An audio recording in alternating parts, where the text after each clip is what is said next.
High students, welcome to my channel. Class 11 থেকে আমরা atomic structure পড়ছি এবং আজকের ক্লাসের টপিক হলো হাইজেনবার্গ আনসার্টেনটি প্রিন্সিপাল।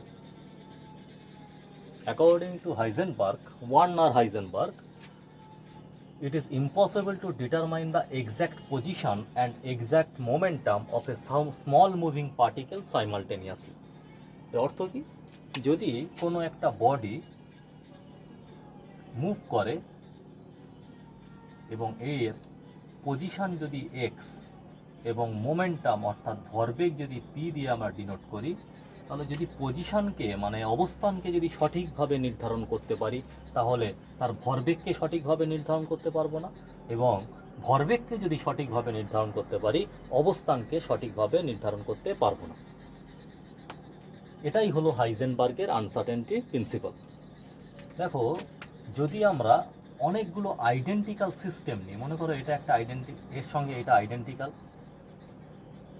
এই ধরনের আইডেন্টিক্যাল সিস্টেমের মধ্যে যদি একটা বডি মুভ করে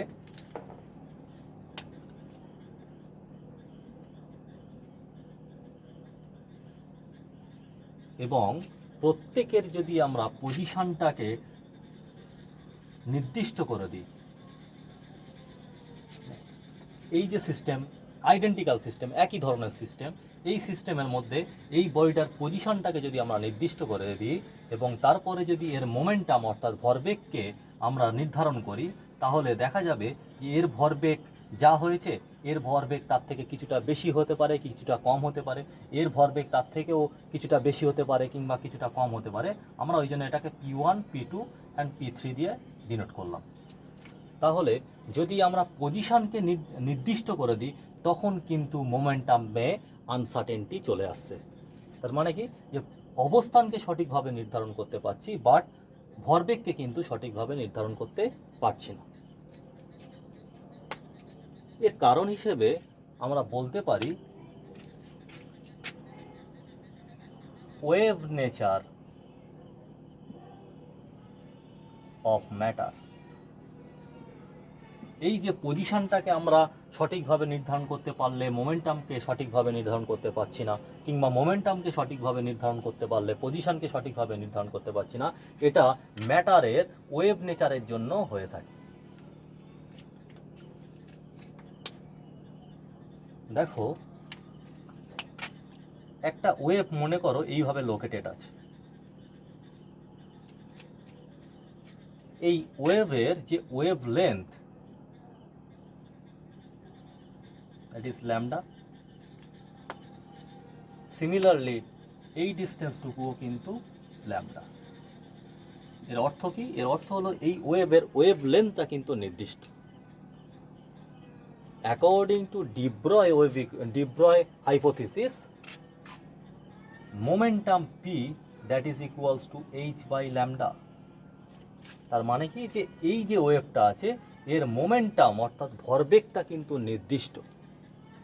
এখন যদি আমাকে কোশ্চেন করা হয় যে এই ওয়েভের মধ্যে অবস্থানটা কোথায় আছে, তখন আমরা কিন্তু সেই অবস্থানটাকে সঠিকভাবে নির্ধারণ করতে পারবো না, কারণ অবস্থানটা এই ওয়েভের এই সম্পূর্ণ রিজিয়ানের যে কোনো জায়গায় হতে পারে।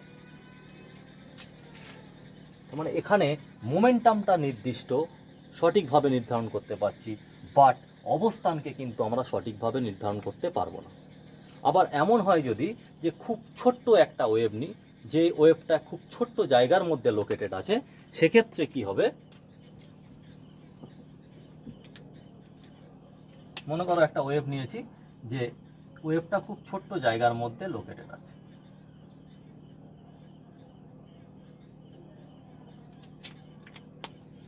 এই ধরনের ওয়েভগুলোকে বলা হয় লোকালাইজড ওয়েভ।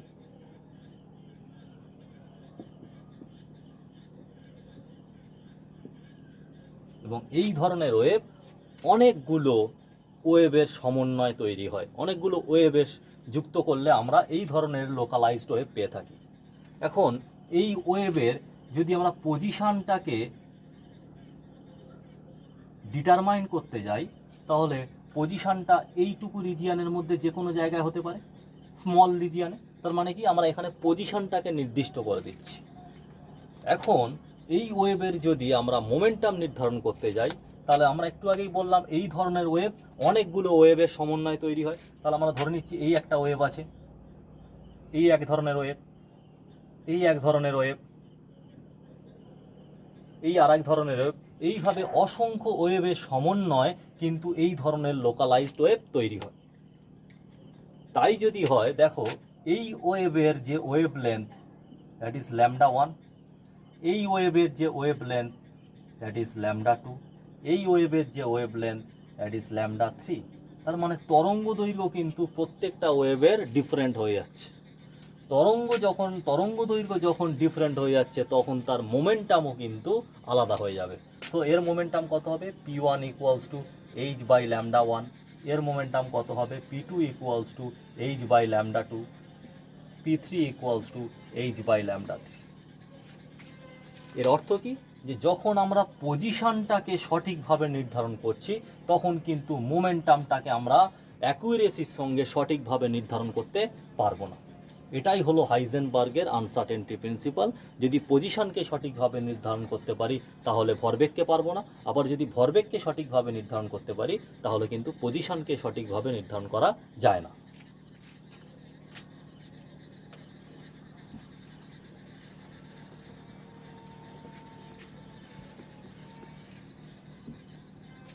তাহলে হাইজেনবার্গের এই নীতি অনুযায়ী del x into del p greater than equals to h/4π, যেখানে ডেল এক্সটা হলো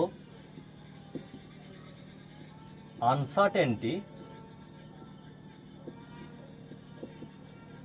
in the determination of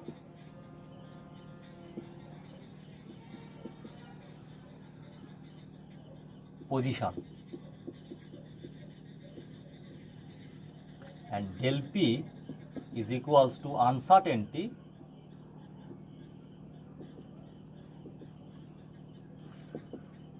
in the determination of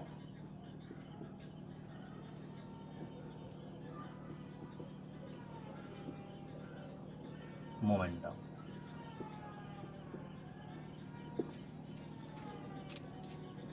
এই দুটোর যে প্রোডাক্ট পাবো সেটা greater than equals to h/4π, অথবা এটাকে আমরা এইভাবে লিখতে পারি that is h cut by 2, যেখানে h কাট হলো h/2π এর সঙ্গে সমান। হাইজেনবার্গের অনিশ্চয়তা নীতিকে আমরা ইন টার্মস অফ এনার্জি দিয়েও প্রকাশ করতে পারি। দেখো এই ইকুয়েশনটাকে আমরা কি করছি? মাল্টিপ্লাই করছি ডেল টি দিয়ে এবং ডিভাইড করছি ডেল টি দিয়ে। So del x by del t into del p into del t, তাহলে ডেল টি দিয়ে মাল্টিপ্লাই করলাম এবং ডেল টি দিয়ে ডিভাইড করলাম, that is greater than equals to h/4π। এখন দেখো del P by del T মানে momentum by time, that means force. So এটার বদলে লিখতে পারি আমরা ডেল এক্স ইন্টু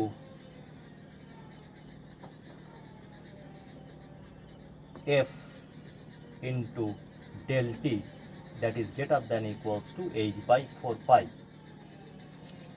কারণ কি এফ ইকুয়ালস টু কি? F equals to force equals to আমরা জানি যে DP by DT, that means change in momentum by change in time. So সেখান থেকে আমরা ডেল পি বাই ডেল টির বদলে লিখছি ফোর্স। এখন দেখো এখানে কি পেয়ে গেলাম? Force into displacement. এক্সটা কি ছিল? পজিশন। তাহলে কতটা ডিসপ্লেসমেন্ট হয়েছে into force, that means force into displacement মানেই হলো energy. So del E into del T is greater than equals to h/4π, যেখানে ডেল টিটা হলো uncertainty in the determination of energy and T is uncertainty in the determination of time. হাইজেনবার্গের অনিশ্চয়তা নীতি কেবলমাত্র microscopic অবজেক্টের ক্ষেত্রে সিগনিফিক্যান্ট। ম্যাক্রোস্কোপিক অবজেক্টের ক্ষেত্রে হাইজেনবার্গের অনিশ্চয়তা নীতি কিন্তু সিগনিফিক্যান্ট নয়। যেমন দেখো, যদি আমরা একটা ম্যাক্রোস্কোপিক অবজেক্ট নিই,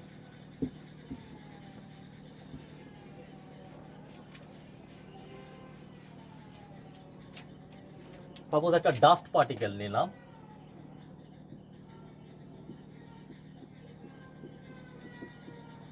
যে পার্টিকেলটার মাস যেটা সেটা নিয়ারলি ইকুয়ালস টু 10⁻⁻⁶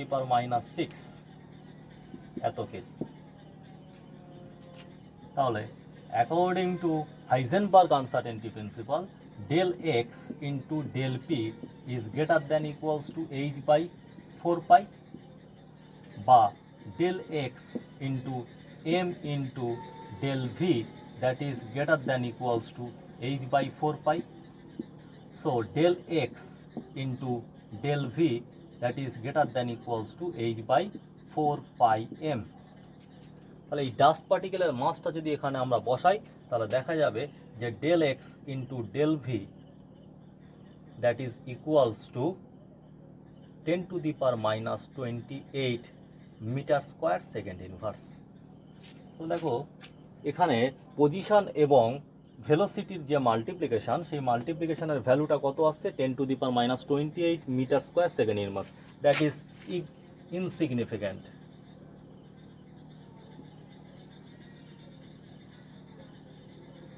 এর কোনো অর্থই নেই। কিন্তু যদি আমরা একটা মাইক্রোস্কোপিক অবজেক্ট নিই, সাচ অ্যাজ ইলেকট্রন, ইলেকট্রনের মাস কত হয়? ইলেকট্রনের মাস 9.1 × 10⁻31 কেজি। তাহলে সেক্ষেত্রে del x into del v that is equals two h/4πm, এবং এখানে যদি ভ্যালুটা বসাই এটা দেখা যাবে যে 10⁻⁻4 metre square second inverse. That is significant.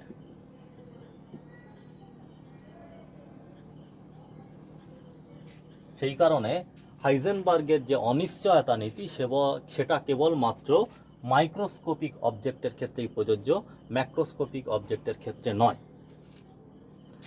বোরের তত্ত্ব অনুযায়ী ইলেকট্রনগুলো যখন সার্কুলার অরবিটে মুভ করে তখন ইলেকট্রনের পজিশন এবং মোমেন্টাম দুটোকেই কিন্তু নির্ধারণ করা যায়।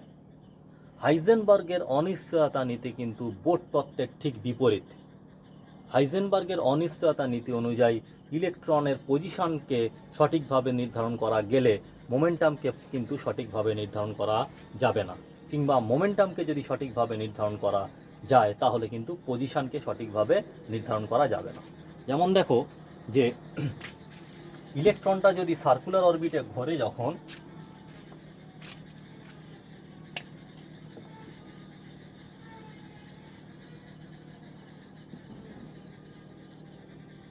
With a velocity v,